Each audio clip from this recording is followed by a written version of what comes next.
Welcome back to the Micro Advice Podcast. Today, our spotlight is on Clone, a SaaS startup dedicated to improving its customers' performance through highly organized knowledge gathering and workflow practices. To learn more about this and what you can do to incorporate these leading practices in your companies, we're here today with Clone CEO and co-founder Craig North. Craig, thanks so much for being with us today. Thank you, Jim, for having me. It's exciting to participate in this and look forward to the conversation. Well, thank you very much. I really do appreciate that. Before we get started, if you enjoyed this podcast, please like it, drop a comment, and feel free to follow us on YouTube, Spotify, and iTunes. So, Craig, risk management, time management, corporate transparency are all hot topics these days. And my sense is that oftentimes companies do not consider strong practices in knowledge gathering, organization, and workflow as key factors to improving the success in these topic areas. So I want to discuss with you how Clone is supporting your customers in improving the aforementioned topics. Let's start by discussing what is Clone and how do you deliver a strong customer experience? Yeah, so Clone is a knowledge gathering system. We actually help clients identify and capture their best practice content, their organizational knowledge, and then we link it to or synchronize it to business processes. And those can be something as simple as reinforcing some onboarding focus or some new training program that's been implemented. Or more importantly, we get into issues of sales enablement or HR policy and procedure changes. Any of those core organizational functions, we end up touching pretty significantly. So we end up talking two categories of information. It's the employee experience, and then ultimately it's how do you tie that back to the customer? So how do we serve them to serve their businesses better, their client businesses? And ultimately, we've created a smart, intelligent system to consume in a very automated way the content that's in all these disparate sources. And so we take that data and then we make it available through a Q&A system, as well as accessing the core documents and those other resources. And so the experience for us is that we are able to knock that information down into some simple chunks so that's easily consumable for the workforce or the audience that you're trying to serve. In some cases, we've actually found that it's a matter of just linking to sources of material they already have. So we're not asking people to reprocess or redo that work. So they're able to leverage their previous investments. What we're also trying to do, and I think this is a big piece of this, is support not only that customer lead to loyalty process, but as I mentioned earlier, the employee experience. Ultimately, it's about how do we help them become active and ongoing learners. And so our goal is to actually connect with your new hires, help you connect with the team that's ongoing and developing, all the way to engagement of your more experienced team members. There's a whole lot, obviously, I could talk about, but I'll stop there because I know we'll dig into some more topics. Yeah, that is really interesting, particularly the point you made about customer lead to loyalty and employee engagement. I really feel like those are super critical these days, and not just delivering the service both internally and externally, but doing it well. Craig, so given your experience through your customers and what you've seen in the marketplace, what are some perils that you've experienced with your clients when these practices are not well implemented? So the first thing is, as I mentioned just a moment ago, everybody maintains the data in disparate sources. We've had a number of our clients that use Dropbox, SharePoint, other file folder type systems to collaborate across their teams to pull data down. Slack is another great tool as well. While all those are fantastic, what ends up happening is the data itself, the information they need to access in the moment, can very easily be not quickly found. In other words, it's maintained in different channels, or we're not really sure what folder that information may have been placed into. And then on top of that, I think the other experience that we run into is that once you make updates and changes, and frankly, with all the changes we've experienced this last year, there are so many new pieces of information that are flowing to the organization. Email is being used to ship a lot of that data out. So where does it go? It goes into some email cache or another folder. So how do you know your team's really accessing the latest information? So how do you know you're standardized in how you do that? That's something we've seen a lot. Another real world example, especially working with the small business and medium sized business, is there are so many young new hires that are constantly needing coaching and developing. Well, managers are busy too. So how do you actually engage those managers to help their teammates when they need to be available at that moment? And I don't mean just your normal meeting cadence and structure, which should be in place. I mean, I have a question in the flow of work. I need to answer, how am I supposed to do this? Or I want to make sure I'm doing this correctly. And more times than not, a manager's tied up. They're in a meeting, they're in another customer call, or they're in another organizational review meeting, whatever that might be. And so we end up realizing that Clone can actually address that problem by making information available to everybody at that moment. So those are a couple examples. There's some other scenarios when you break it down that we're looking at references. So how do we ensure that we're following the right workflow? We have some clients that have a workflow management system. They got a document management system. They have email system. They have all these different tools. And while they're all great, they're not giving one experience to their team members to really facilitate learning. So what we've tried to do is reinforce everything they already have and let them have access to that content, that information at that moment in time. And that really has solved a big problem. And the other part of that, and I think it's worth noting, because you mentioned this up front in your intro, is risk. If you're not accessing the latest and greatest information, there's risk to the organization. And risk can come in a lot of different forms. It can come in issues related to compliance. So if I don't have the latest compliance guidelines, how am I going to ensure that I'm doing the right thing? It could be related to protective clothing. So a PPE, especially in this world we're living in, what are those guidelines for maintaining that? Another category related to risk is customer experience. If I don't maintain a really strong customer experience, and I know you know that world, if we don't maintain that, I stand to lose my reputation. I stand to lose my customer as well. And if that's the case, then obviously that starts to impact a lot of different areas of our business. I can go on, but I feel like it kind of gives you a snippet of some of what we touch. That's really interesting. And I really appreciate you tying it back to those intro topics, because I feel like those are the hot button challenges every company faces in today's operating environment. So Craig, you had mentioned in your discussion a few minutes ago, small and mid-sized businesses. And I just want to dig in a little deeper on that. So are these strategies that you discussed generally for larger companies with a lot of policy, procedure, documented methodology, or can small to mid-sized businesses utilize this tool and these processes as well? Yeah, great question. We get that a lot. And while we have targeted primarily mid-sized markets, we've actually started the process of working with some really large enterprises as well. The other side of that is that we're finding that small businesses have really run into the same issue. And here's where it breaks down for medium and small businesses. They don't have as much or as many of your subject matter experts on staff and available to provide guidance, to provide information, to provide the right way, if you will. The enterprise side, they have all these sources of information. They have all that. And so they have different ways that they can support that. I'm not saying that it's not needed. It's just typically more focused around a specific problem, a specific outcome, or an issue that we're trying to support at the enterprise level, whereas the midsize and smaller business tends to be more broadly applied. Same functionality, same capability, same service, but it's a bit different in terms of its application and value back to the business, typically because they don't have the same number of resources to throw at it. Okay, that is a really fascinating point. I didn't think of that.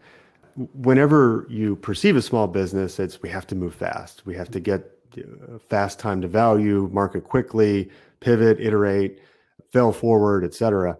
But you don't have the SMEs to go and ask questions. So I would imagine when something comes up, a challenge, the employee base is finding itself needing to draw upon some sort of repository to know what has been done in the past and what has worked and what has not.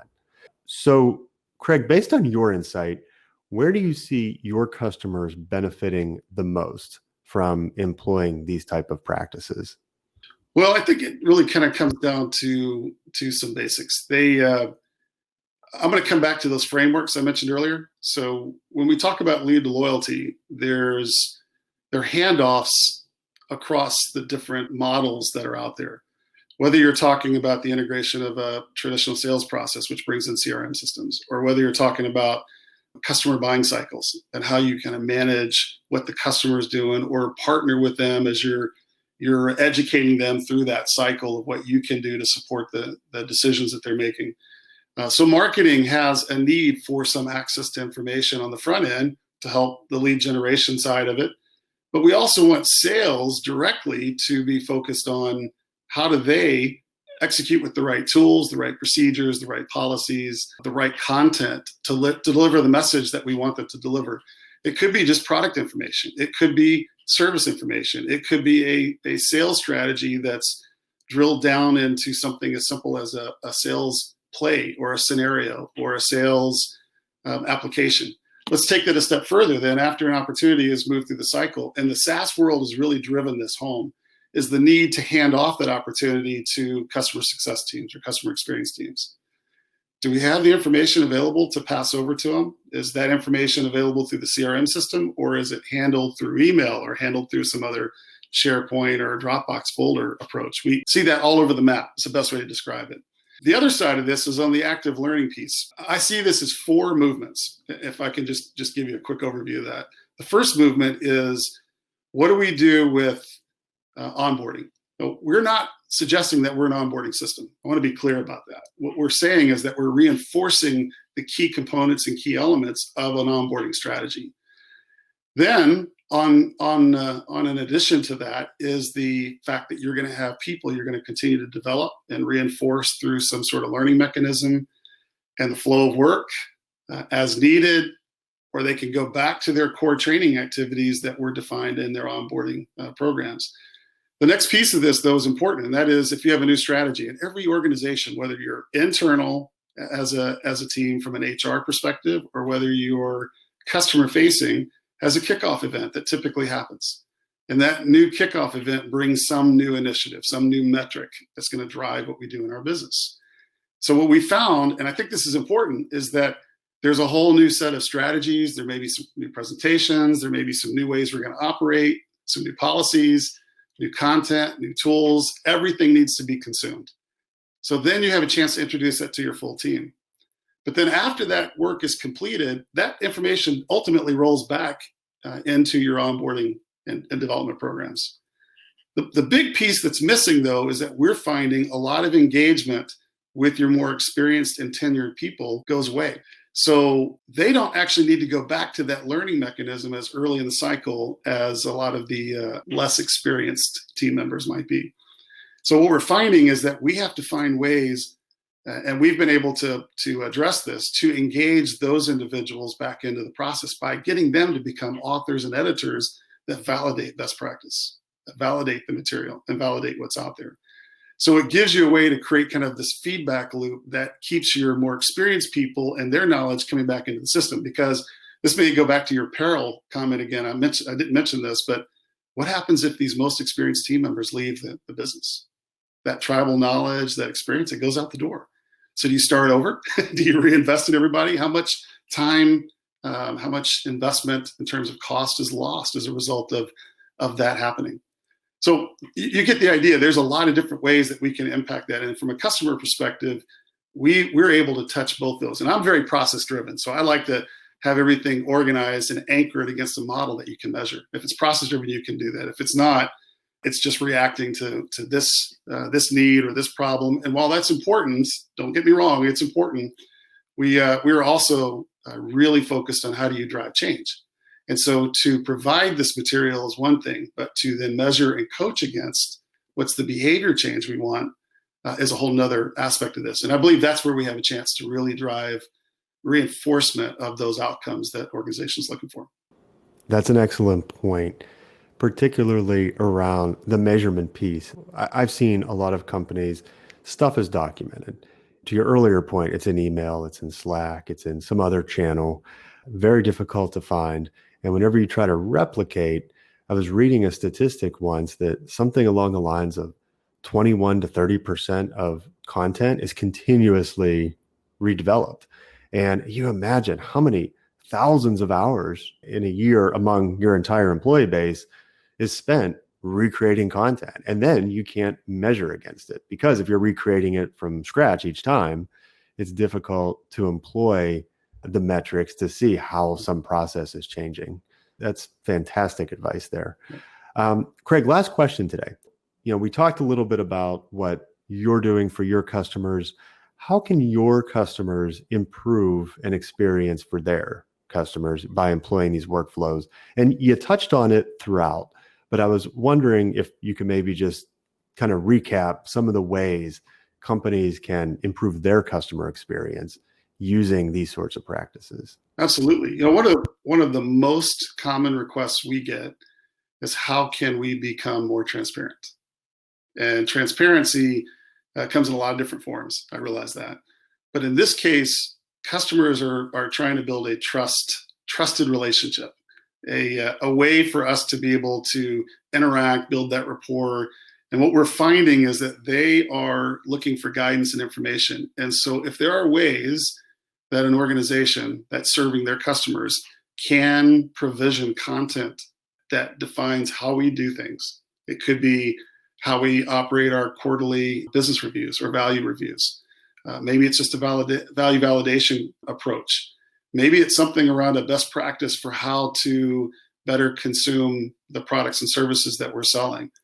Maybe it's how-to guidance. Maybe it's video access for what we do in terms of the right applications and use cases as we're promoting those with our customers. That connection point of being able to enable them to see and understand our knowledge, I think, is one of the most important aspects out there. One of the things that we've been able to do to support that is we've created a separate solution that's just made for customer access. So they can still access the data, and our clients can then provision it for their access, but yet maintaining it in one system, so it doesn't require them to have to jump into the core file that impacts what are more important HR policies or organizational procedures. So it keeps it separate for the team, but maintain it in one place. The other aspect of this, I think, is not just about transparency.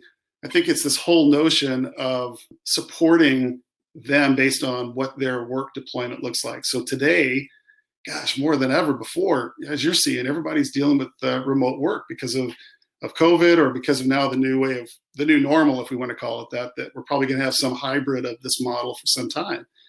And I think that what ends up occurring is that we have the ability to organize and equip our teams to serve their customers on a more proactive basis, so that we're not actually having to rely on only one way of doing it. We have to enable our customer success experience team members, account managers, to basically become business owners with us, so that they have the information, the knowledge to go out, I believe, and support their customers in a way that's going to bring the right values that we espouse as a business, and at the same time helps them get the value from the solutions and the offerings that we provide. So there's a whole lot of information to equip them to be successful. And it's not just relying on one or two or three people or more, or an organization. It's really equipping our customers so that they can then become partners with us and helping improve the workflow, improve the information flow as well, so that they're actually contributing. In fact, I mentioned earlier about experienced team members. One of the things that I'm a big believer in as a process is feedback. I want to see customers actually share their feedback and make that part of our improvement to our best practice approach, so they become a partner in that process. That enables us to have more of an ecosystem of best practice adoption. And it's not just one customer, it's then multiple customers, and you start to approve what really creates this cool best practice framework that it's tried and true. And it gives you a little bit more to work on. So I think that's another big issue as well. And I think that I kind of touched on this, but I'll hit this one again. And lastly, I think this issue of handoffs, the transparencies of roles and responsibilities internally in an organization. If I have a sales individual that leads an account, and then they want to hand off the content or the information for an opportunity or for a deal to their counterparts on the account side, then they need to make sure that they are able to share the information that's needed. Now, CRM systems are supposed to support that. Don't get me wrong, I completely understand that. the transparency of how those two work isn't always happening. What we're finding in those handoffs to really equip our service team to be successful is that sales guys are running and going hard. They're trying to find the next deal. And I'm just saying, as a hunter, that typically what ends up happening. So they tend to say, all right, the information's in the system, we go get it, but it's not enough. So there needs to be a meeting cadence structure. There needs to be some validation of what that looks like to ensure we have the right kinds of practices in place to set up that success from the beginning. And we can go into a lot of detail around that, but I think that's a big issue. How do we set that success framework up? And we're fortunate to work where we can provide that material based on those best practices, or work with partners so that they can then insert their best practice guidance to ensure that they can get the latest and greatest thinking around those relationships that really drive their business today. So it's not relying on Clone to make the change. It's, again, that ecosystem of experts to guide what they do. Wow, that's great. Craig, thank you so very much for providing such detailed answers and clearly explaining not only the problems you're seeing, but different ways for companies to help solve them. So thank you very much for joining. Hey, this is great, Jim. Thanks for having me. Just thanks for letting us talk about it, and more importantly, to help serve the customer world. We believe that there's a lot of value out there, whether we're doing it or someone else is doing it. We know that there's opportunities to improve business all the time. So thanks for letting us join. Of course, and anytime it comes to helping understand customer experience and different ways to improve it, such as the ones you described, I'm always happy to connect the listening audience with folks like you. For the listening audience, thank you very much for joining. If you want to talk to Craig or myself, I will add our contact information in the box below. Thanks again for listening, and we'll see you right back here again next week, same time, same place. Bye-bye.